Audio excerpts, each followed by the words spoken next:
Imagine a place where the mountains meet the sea in a stunning display of color and beauty. Welcome to the Amalfi Coast in Italy, one of the most breathtaking coastlines in the world.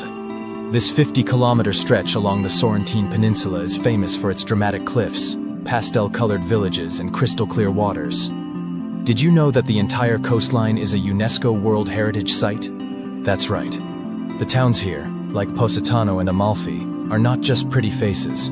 They're steeped in history, dating back to ancient Roman times. And here's a fun fact.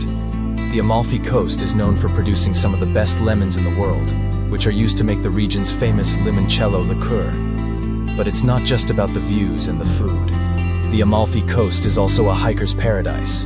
The Path of the Gods offers some of the most spectacular hiking routes with panoramic views that are absolutely unforgettable.